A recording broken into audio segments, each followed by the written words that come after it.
Y Señor, pues te queremos pedir que el día de hoy tú derrames de tu espíritu, Señor, sobre esta reunión y sobre cada una de las palabras que primeramente nos va a compartir Miguel. Gracias porque él puede compartirlas, está listo para hacerlo.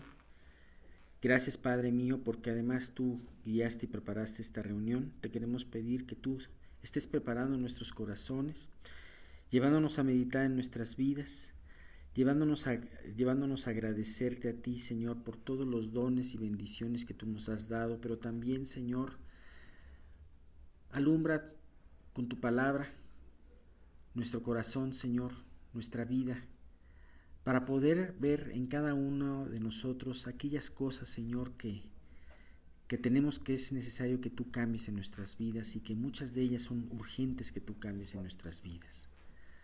Llévanos a que con ese detenimiento y cuidado y honestidad podamos examinar nuestras vidas, porque tú nos das oportunidad de examinar nuestras vidas antes de que tú las examines, Padre mío, pero no las podemos examinar si no es a través de tu palabra. Señor, te queremos pedir que tú abras nuestros oídos, destapes nuestros oídos, abras nuestros ojos ante las exhortaciones y el mensaje que pueda venir el día de hoy. Gracias, Señor, por esta reunión.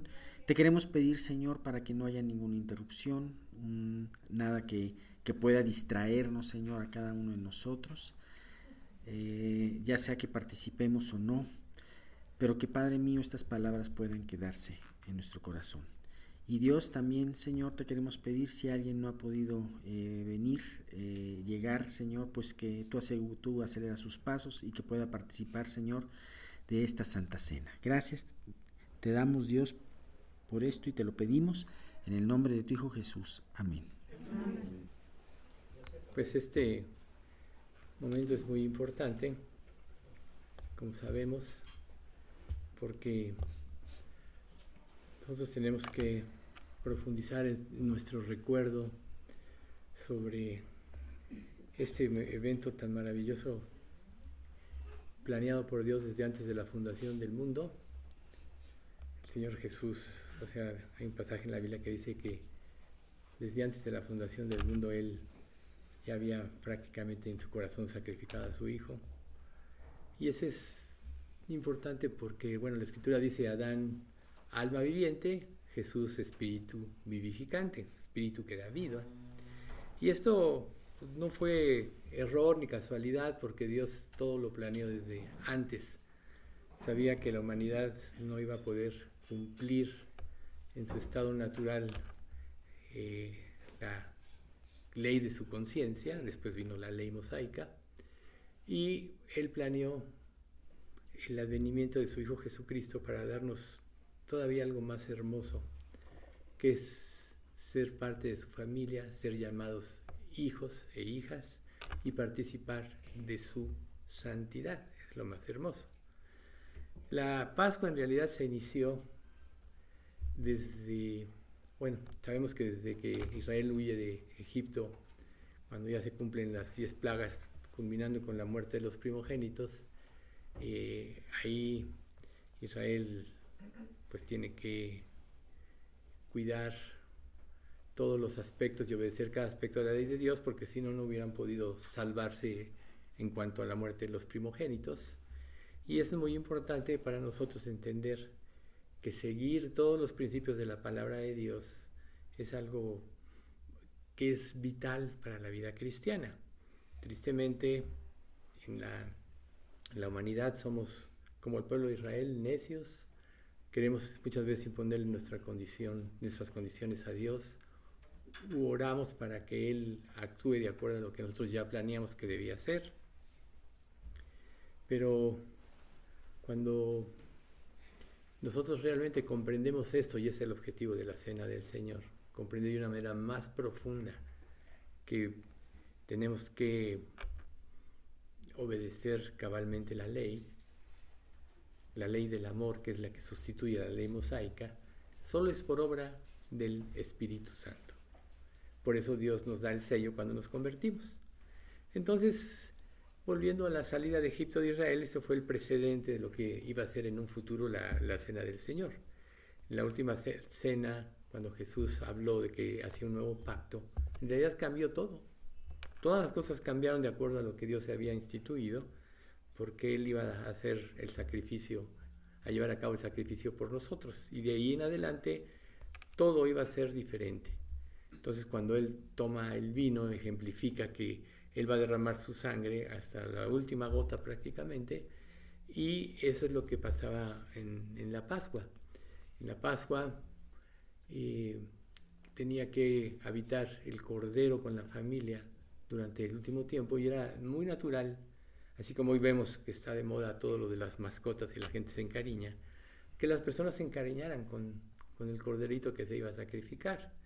Y luego en el momento del sacrificio, el sacerdote lo llevaba a cabo, pero tenían que poner sus manos sobre el corderito, el jefe de la familia, y conforme pues ya hacían el corte, iba muriendo, ellos estaban viendo que se iba la vida.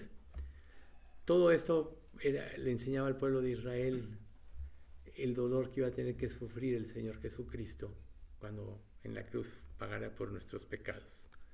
Entonces, a partir del momento del sacrificio, inicia prácticamente un nuevo periodo, y es donde ya podríamos decir inicia el Nuevo Testamento, que eso fue anunciado, reitero, por Jesús cuando Él levantó la copa y dice: este es el nuevo pacto en mi sangre. ¿Sí?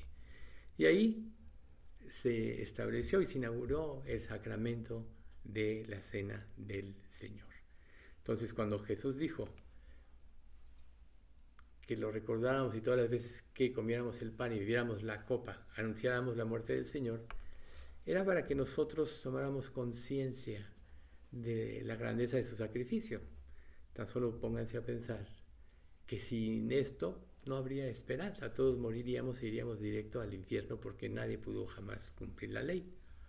Pero al poner Jesús su vida en nuestro lugar, en propiciación por nuestros pecados, ahí prácticamente Él, por fe en Él, nos libera de este juicio que ha de venir. Y tan solo este hecho es suficientemente grande, infinitamente grande, para que nosotros tengamos una gratitud perpetua a Dios. Sin embargo, pasa la vida, muchas veces como creyentes nos acostumbramos a vivir en la gracia y creemos que Dios nos debe.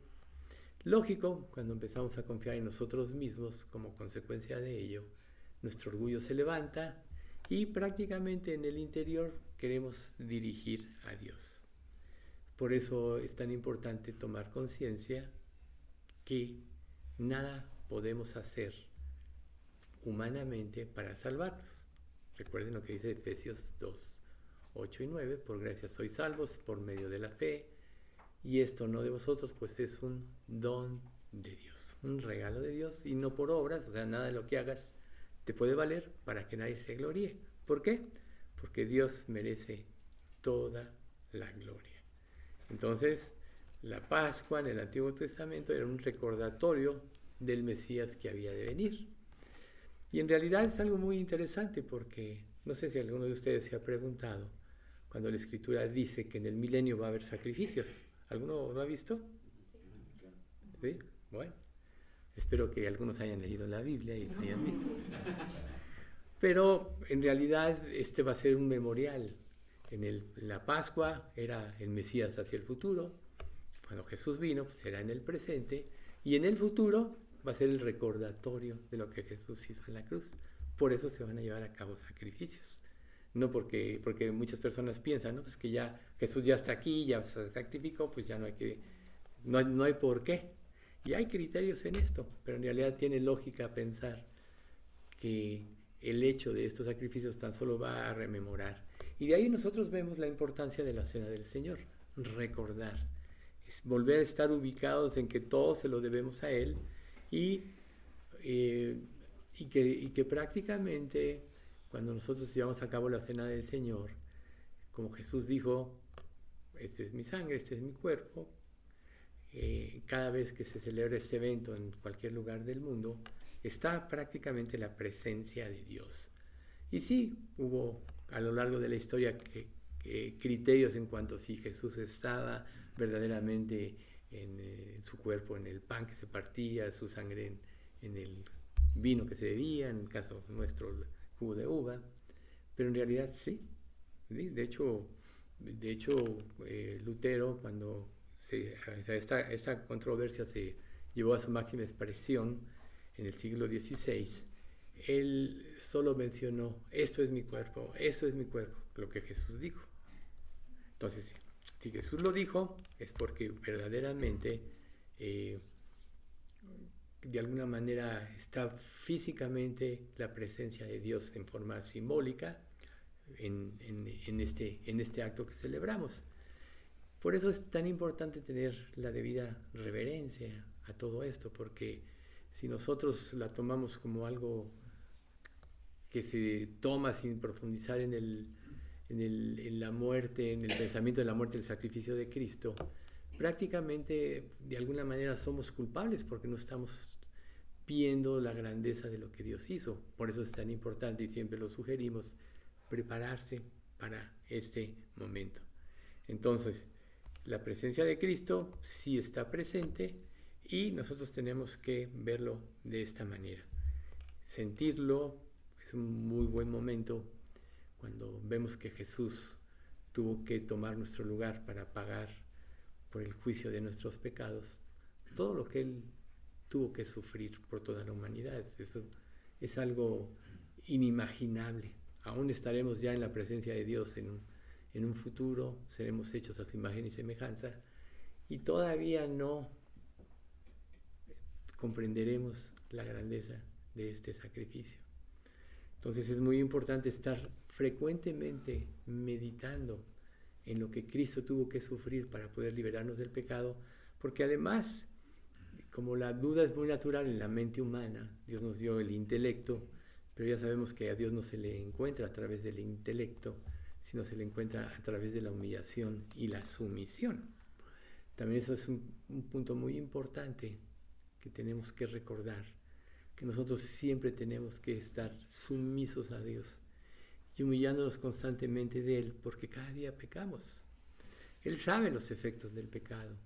Cuando hay pecado es porque ya se levantó el orgullo, producto de la autosuficiencia, y nos olvidamos de Dios. Al rato podemos pensar que, en la secuencia de este evento, podemos pensar que Dios nos debe, la gracia, que Dios de alguna manera se está comprometido a pesar de lo que hagamos, y sí, en la salvación Él pagó por todo, pero Dios para eso instituyó también la disciplina, para autocorregirnos y llevarnos siempre al camino correcto. Y ese camino correcto siempre va a consistir al concientizar la grandeza de su sacrificio, entonces viene la gratitud, viene la humillación y el ánimo de hacer una limpieza de nuestra vida.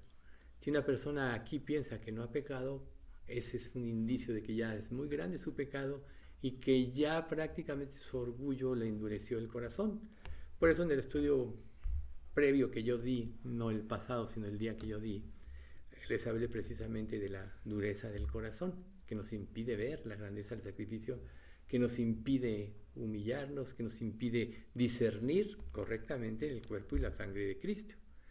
Y es muy importante que nosotros comprendamos ese sacrificio de su muerte en favor nuestro, porque Él, al recordarlo, prácticamente vamos a darnos cuenta que no merecemos nada. O sea, en esta vida, de alguna manera, todos esperamos de Dios, hacemos nuestras peticiones, y Dios en su amor y en su misericordia nos concede cualquier cosa que pidamos conforme a su voluntad. Pero realmente no merecemos nada. Lo único que nosotros debemos de tener cada día de nuestra vida, si ya somos salvos, es la gratitud por lo que Él hizo. Y esto, al tener gratitud y humillarnos ante Él, esto nos va a permitir caminar al lado de Él. Recuerden que el mismo libro de Hebreos dice: y aunque era hijo, por lo que padeció, aprendió la obediencia. Y habiendo sido justificado, vino a ser autor de eterna salvación a los que obedecen. O sea, Cristo, todos los días de su vida se humilló ante Dios. ¿Y en qué sentido fue esta humillación? En que se sometió a su voluntad. Recuerden, él dijo, yo no puedo hacer nada por mí mismo, según oigo, así juzgo. Y mi juicio es verdadero porque no busco mi voluntad, sino la del Padre, el que me envió. ¿Ven ustedes? Juan 5:30. El otro es Hebreos 5:8-9, si mal no recuerdo. Entonces ahí está precisamente el punto, la ilustración de cómo debemos de vivir como creyentes. Mientras más dependamos de Dios, más su luz nos va a iluminar y va a crecer nuestro discernimiento de todas las cosas. Mientras más queramos, aunque no conscientemente, dirigir a Dios, estar pensando solo en nosotros mismos y en nuestro beneficio, vamos a ser más insensibles a la voz y a la voluntad de Dios. Jesús dijo, recuerden, que el que quiera venir en pos de él debe tomar su cruz cada día. ¿Y qué significa tomar la cruz? Sino negarse a todo lo que somos, a lo que deseamos y poner en manos de Dios. Dios con todos es muy misericordioso porque Él nos da el sustento diario, recuerden, busca primero el reino de Dios y su justicia y todo lo demás vendrá por añadidura. O sea, Él en su misericordia nos da todo lo que necesitamos. Y este hecho también nos debe llevar a tener gratitud cada día. A veces en nuestra vida cotidiana nos levantamos, nos vestimos, nos vamos a lo que cada uno tenga que hacer, trabajo, estudio, hogar, etc. Y se nos olvida precisamente que Dios es el que debe guiar cada uno de nuestros pasos y todavía más allá de nuestras acciones, nuestros pensamientos. ¿Qué es lo que pasa cada día en nuestra mente? Nos inundan cantidad de pensamientos que les aseguro que en un día no podemos contar. Y todos estos pensamientos generalmente hablan de nosotros mismos. No es sino hasta el momento en que nosotros vamos tomando conciencia de nuestra necesidad de depender absolutamente de Dios, cuando Dios empieza a abrirnos la luz, a ser iluminados con la luz de los vivientes, como dice Job. Tenemos que aprender a ver como Dios ve. Y ver como Dios ve solo va a suceder si nosotros vivimos como Cristo vivió, queriendo hacer la voluntad de Dios. Podríamos pensar, ¿cuál es el objetivo de nuestra vida, en nuestro trabajo, en nuestras relaciones interpersonales, con la familia, etcétera?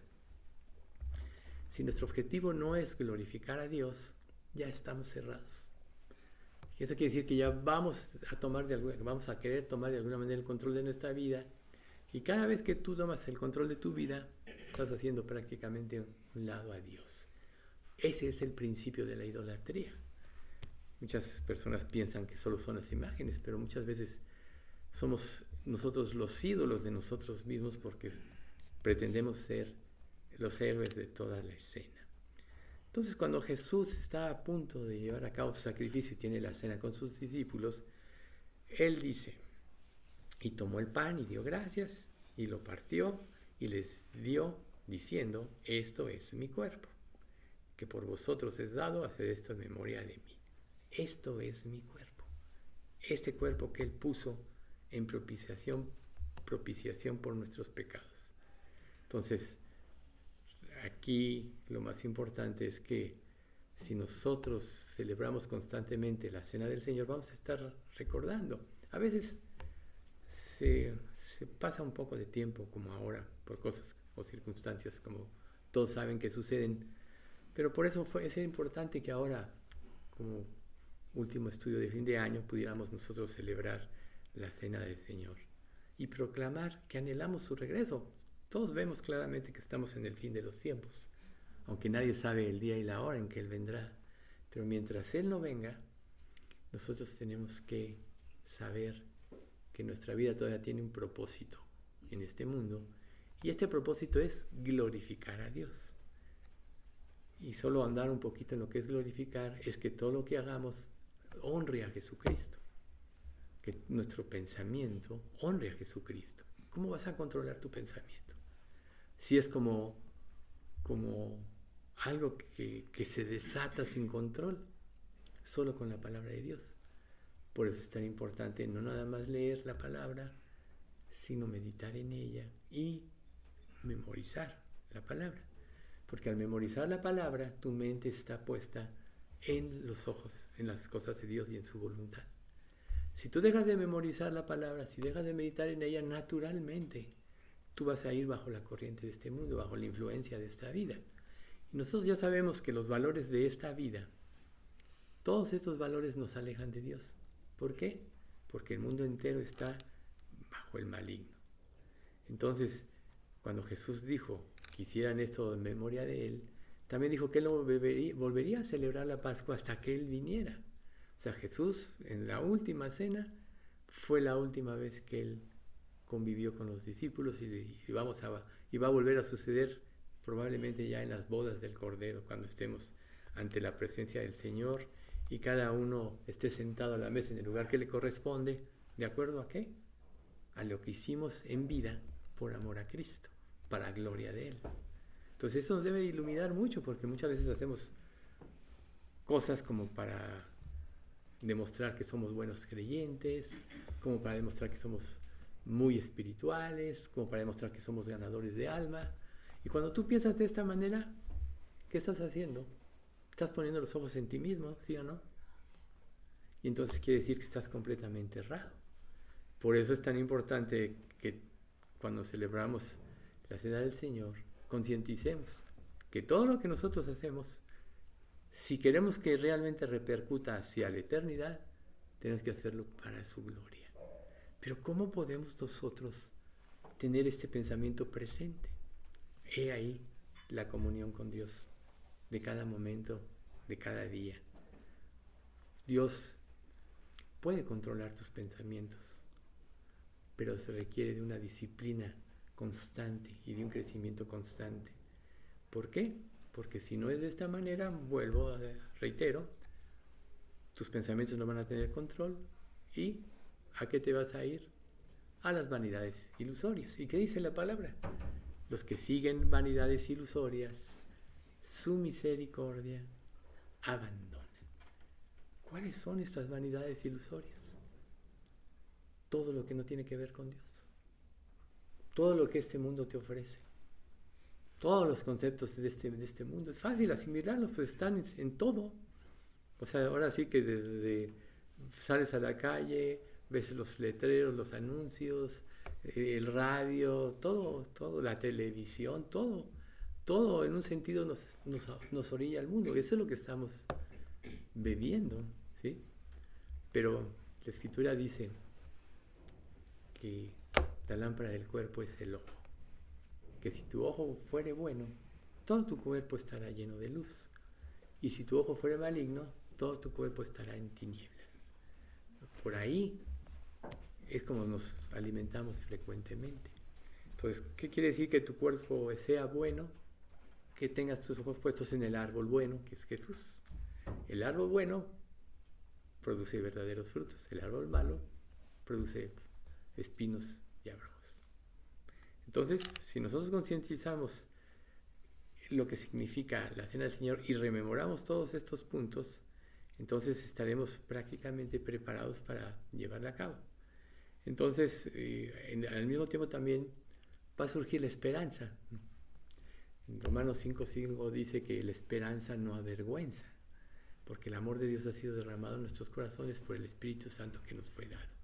Y ahí es precisamente quien nos ayuda en nuestra debilidad, quien nos ayuda a concientizar de una manera más profunda todo, el Espíritu Santo que Dios nos da.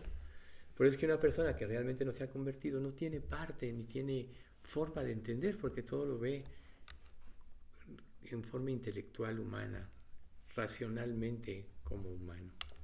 Entonces, si nosotros tomamos conciencia de esto, entonces tendremos la convicción, la encomienda de estar constantemente en comunión con el Señor. Y bueno, para eso llevamos a cabo la Cena del Señor. Desde el Antiguo Testamento, el profeta Jeremías dijo: en 31, 33 y 34, dijo: pero este es el nuevo pacto que haré con el pueblo de Israel. Después de esos días, dice el Señor, pondré mis instrucciones en lo más profundo de ellos y las escribiré en su corazón. Yo seré su Dios y ellos serán mi pueblo.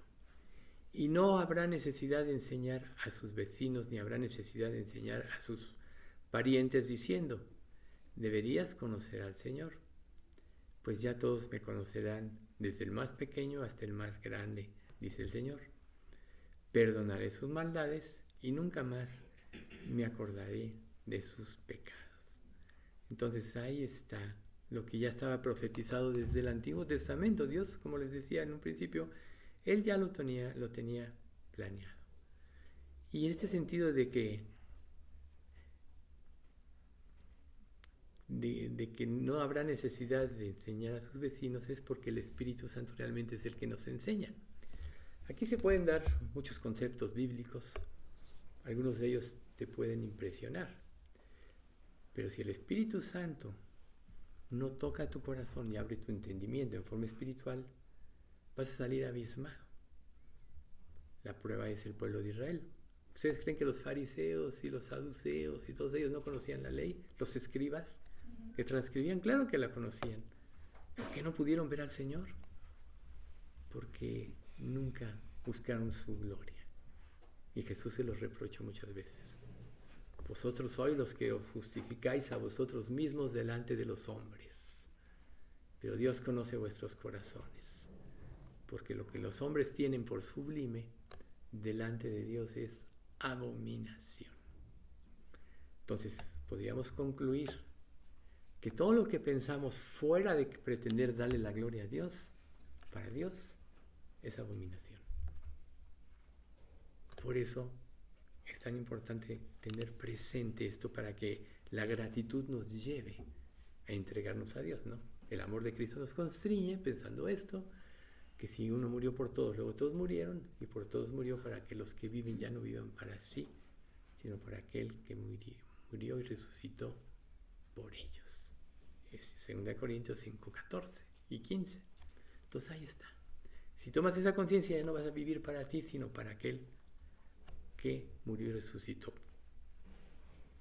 por él. Por eso él dice: escribiré en su corazón mis leyes. ¿Sí? Y también Jeremías 17:1 nos demuestra nos señala que los pecados de Israel estaban grabados en su corazón, no la palabra de Dios. Dice Jeremías 17:1: el pecado de Judá está escrito con cincel de hierro y con punta de diamante, esculpido en la tabla de su corazón y en los cuernos de sus altares. Entonces, ¿cómo está tu vida? ¿Qué es lo que está grabado en tu corazón? Si tú vives para este mundo, estarás como los judíos. Estará grabado en tu corazón con cincel de hierro y punta de diamante, quiere decir escritura que es prácticamente imposible borrar lo que tú buscas, ¿no? Otra forma de ver es lo que hablamos, lo que pensamos, lo que decimos, lo que pensamos en relación con los demás. Siempre es un reflejo de lo que somos nosotros. Te lo dice Romanos. Tú que juzgas a ti mismo, a otro te condenas a ti mismo, porque tú que juzgas haces lo mismo. Entonces, otra manera de estarte probando constantemente qué hablo, qué pienso, qué digo de los demás, porque todo esto va a evidenciar lo que realmente somos. Entonces, imagínense ustedes en el día del juicio, donde va a salir todo esto. Ya como creyentes, por eso dice que si alguno siembra sobre heno, madera, hojo y hojarasca, pues cuando venga la prueba del fuego se quemará. ¿Sí? Entonces dice: y si bien él mismo será salvo, aunque así como por fuego. La salvación no se pierde, pero Dios nos deja en esta vida para enriquecernos espiritualmente y para que nosotros en la eternidad establezcamos una posición de acuerdo a lo que hicimos por el Señor, por amor y para la gloria de Él mientras estamos en el cuerpo. Entonces, cuando vives para este mundo, por las cosas de este mundo, te estás haciendo un fraude a ti mismo, porque estás perdiendo tesoro del cielo. ¿Y no acaso Jesús dijo eso en el Sermón del Monte? no os hagáis tesoros en la tierra, donde la polilla y el orín corrompen, sino haceos tesoros en los cielos, donde ni la polilla ni el orín corrompen. Entonces ahí está. Donde esté tu tesoro, ahí estará tu corazón. Pero cuando tu tesoro no está en las cosas de Dios, entonces viene el extravío. Ese es lo más grave de esto. O sea, Israel, recuerden la escena de Jeremías en el capítulo 42, cuando le dicen a Jeremías, ora a Jehová tu Dios. ¿Se dan cuenta? Le dicen, ora a Jehová tu Dios, no el de ellos, al Dios de Jeremías. Jeremías siempre fue rechazado como falso profeta, lo quisieron matar. Pero cuando se cumplió todo, ya Nabucodonosor conquistó, hubo un remanente que se quedó en Judá.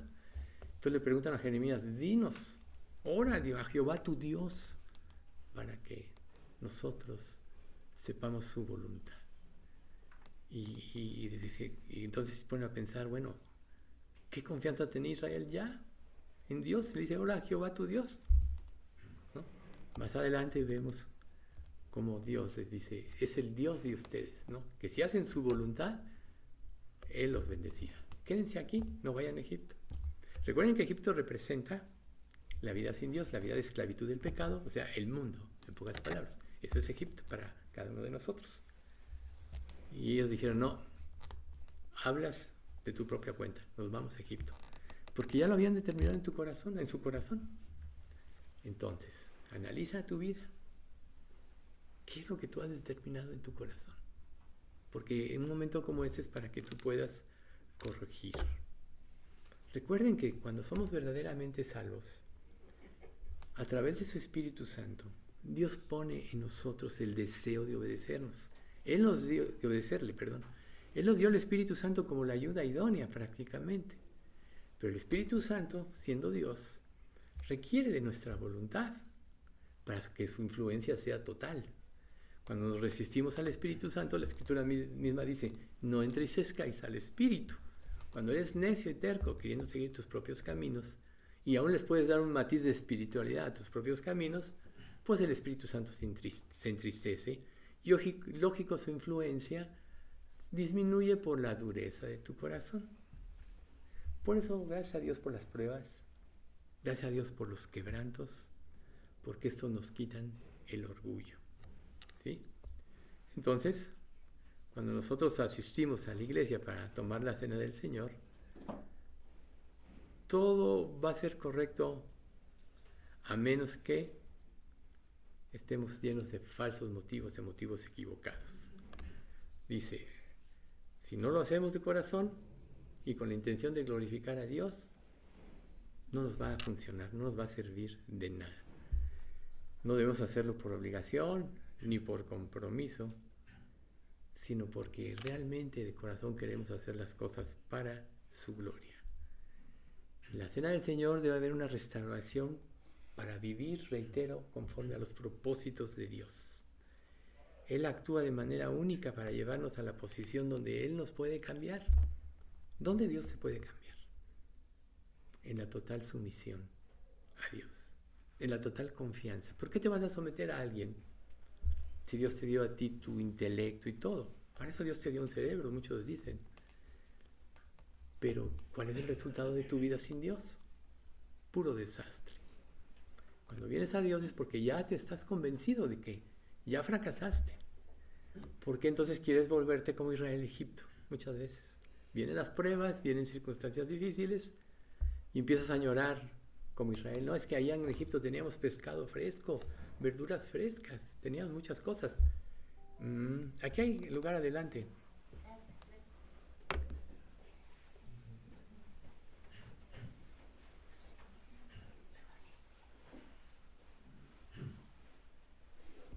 Tenemos verduras frescas, ¿no?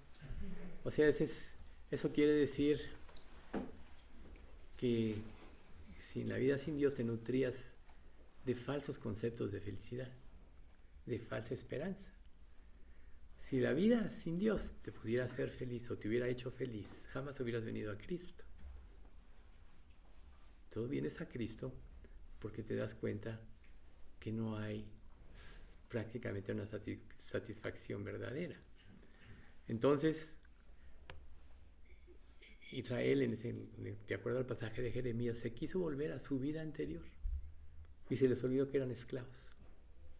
Muchas veces nosotros queremos, cuando estamos sometidos a pruebas y todo eso, decir, es que no me iba así cuando yo vivía sin Dios, y es pura mentira.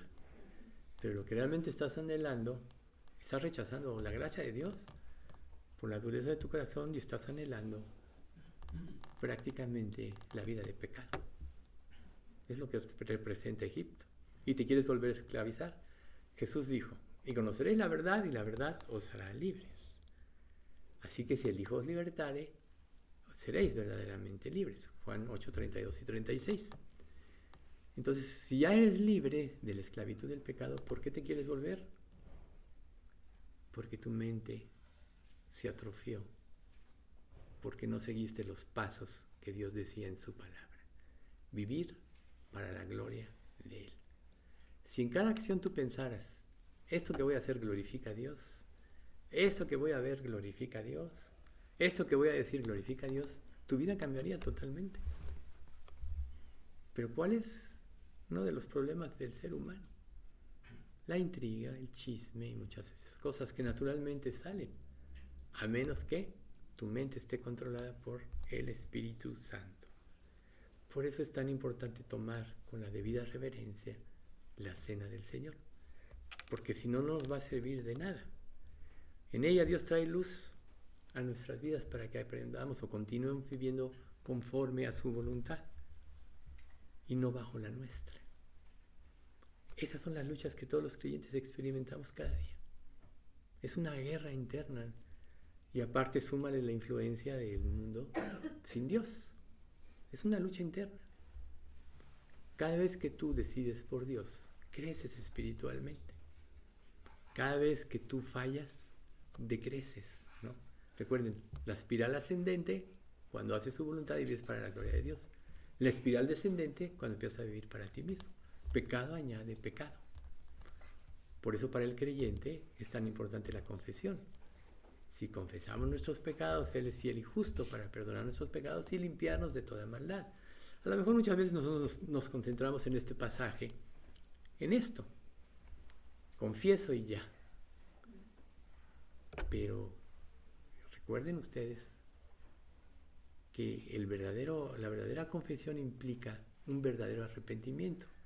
Y el verdadero arrepentimiento implica un cambio de mente. Cuando tú te arrepientes, tu mente cambia y es reestructurada a las cosas de Dios y a su voluntad. Cuando meramente dices perdón y no te arrepientes, sigues pidiendo perdón por lo mismo porque no estás liberado. Y tu mente no ha cambiado. Tómenlo en cuenta. Si yo verdaderamente me arrepiento de algo, mi mente cambió y fui liberado de esto. Fui liberado de esto. Si sigo pidiendo perdón, y yo les aseguro que a todos nos pasa, incluyéndome a mí, si sigo pidiendo perdón es que no estoy liberado, no me he arrepentido verdaderamente. Entonces ahí es donde tenemos nosotros que trasladarnos al reino de Jesucristo, donde la sumisión y la palabra nos da vida. ¿Sí? Entonces, si aprendemos a vivir bajo la perspectiva de Dios, creceremos espiritualmente. Si seguimos viviendo bajo nuestra propia perspectiva, nunca creceremos y nos quedaremos como niños espirituales. Capítulo 6 de Hebreos te dice que tú debes dejar atrás los primeros rudimentos de la doctrina de Cristo. Más adelante dice, vamos adelante hacia la perfección. Si tú te quedas en los primeros rudimentos de la doctrina de Cristo, siempre vas a ser un bebé y los problemas en tu vida van a ser repetitivos, porque eres un bebé. Y Pedro lo dice en 1 Pedro 2:2. Todo aquel que participa de la leche es inexperto en la palabra de justicia porque es niño. Pero el alimento sólido, en otro pasaje de Hebreos, es para los que han alcanzado madurez. Aquellos que por el uso, aplicar a tu vida, tienen ejercitados los sentidos en el discernimiento del bien y del mal. El uso, el apropiar, el vivir, el obedecer.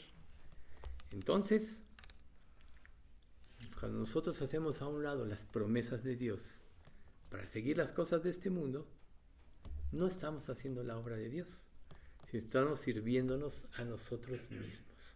Piensa, en cada vez que tú te enfrentas a una situación con Dios, a un problema, está tú mismo, tu propia satisfacción o la voluntad de Dios. ¿Y qué significa la voluntad de Dios? Generalmente negarte a ti mismo, negar lo que tú piensas, negar tu propia perspectiva. Se nos olvida que Dios administra todo el universo.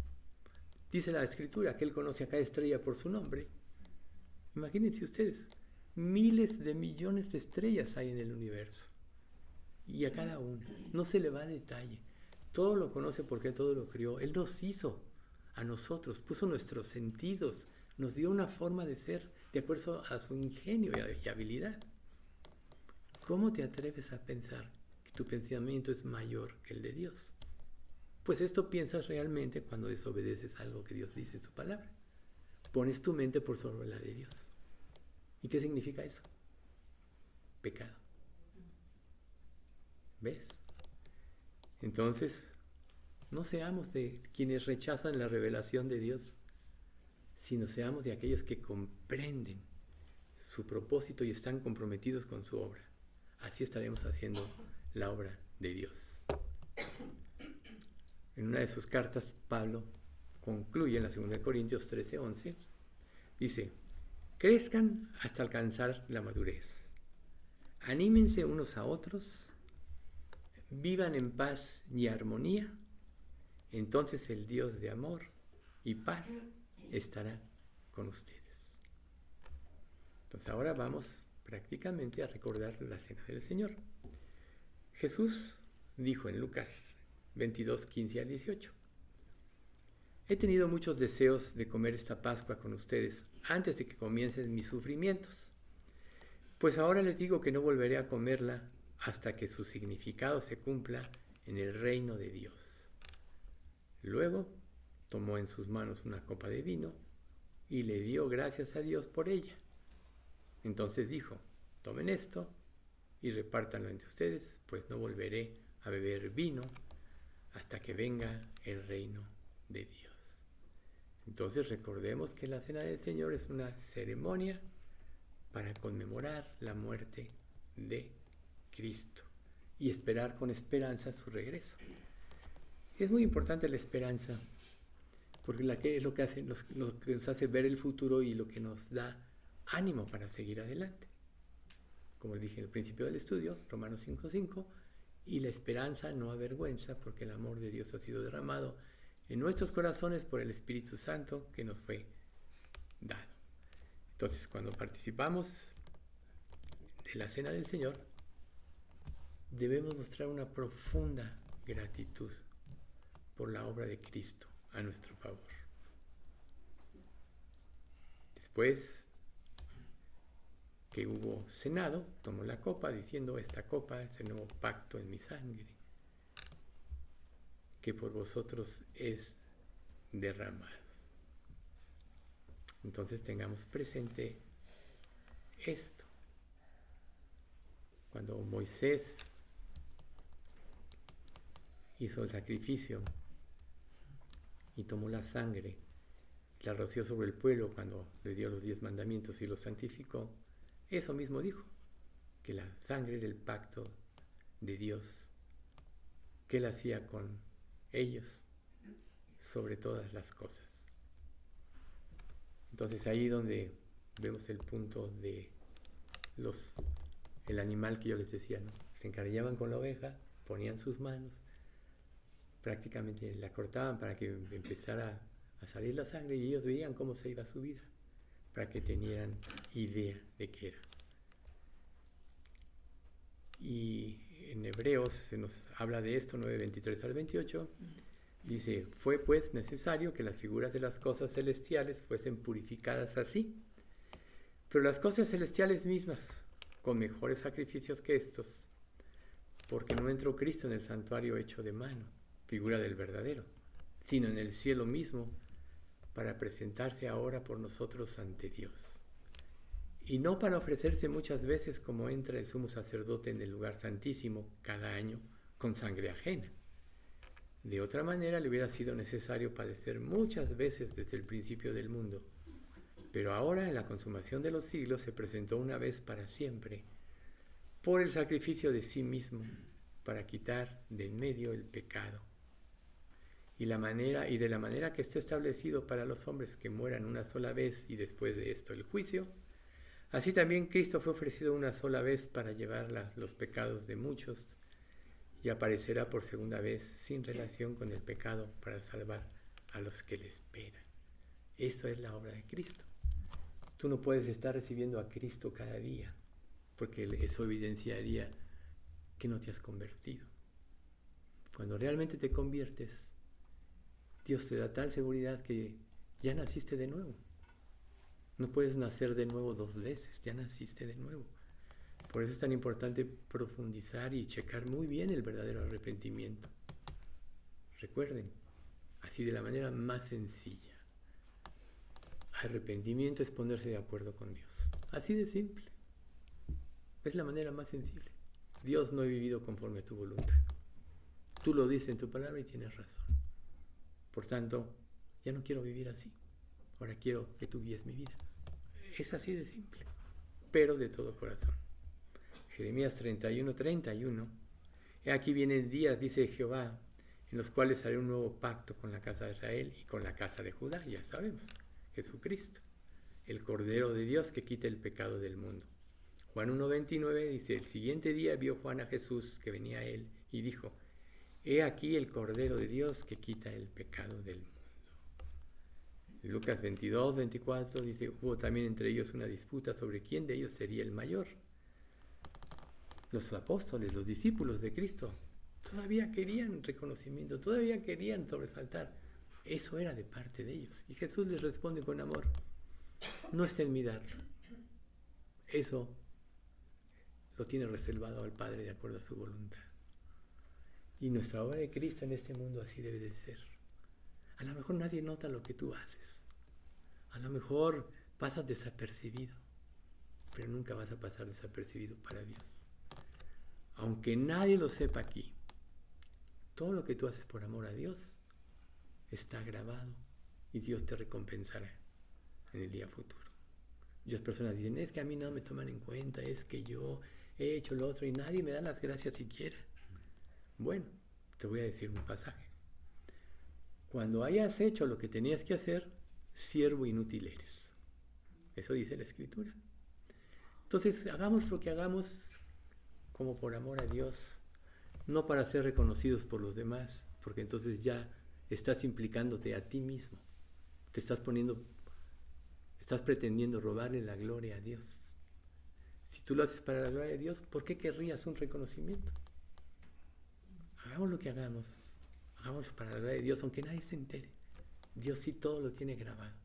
Y un día, cuando venga el día de juicio, Él nos recompensará. O tendremos pérdida de recompensa cuando hicimos las cosas con motivos equivocados.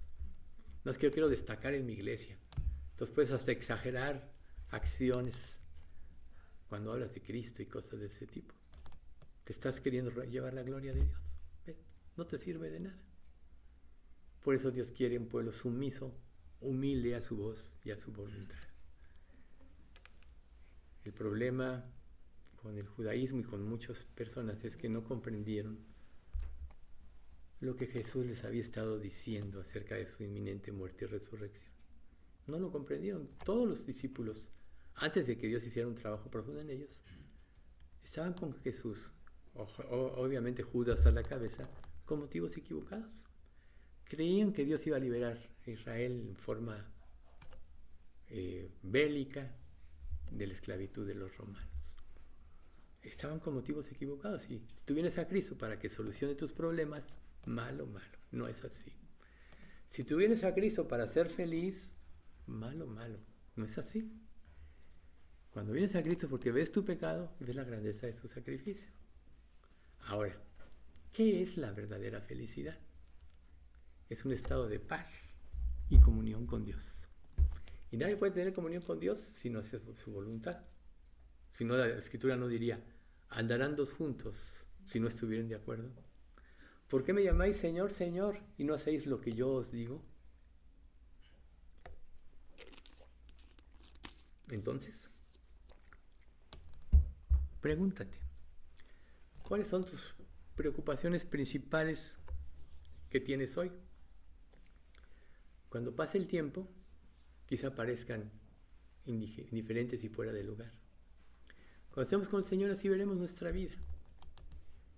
Pero ante la gloria de estar con Dios y tener un cuerpo renovado, todo esto va a ser como una pesadilla, como un sueño.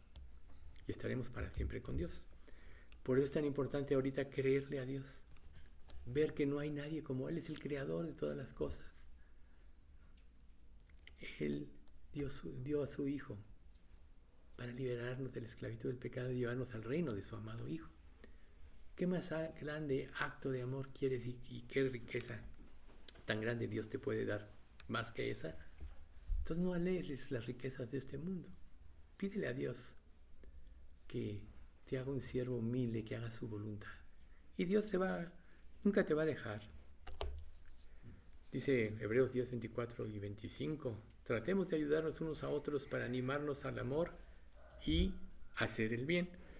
No dejemos de reunirnos como algunos acostumbran a hacer, sino animémonos unos a otros, y con mayor razón cuando vemos que aquel día se acerca. ¿A qué nos debemos animar? A vivir para Cristo, a vivir para la voluntad de Dios. Y entonces Dios te dice esto último antes de empezar ya a llevar a cabo la cena del Señor. Los que siembran con lágrimas cosecharán con gritos de alegría. Lloran al ir sembrando sus semillas, pero regresan cantando cuando traen la cosecha. Esta es la versión NTV, Salmo 126, 5 y 6. Los que siembran con lágrimas, con regocijo segarán. Las lágrimas son importantes porque demuestran tu sumisión a Dios.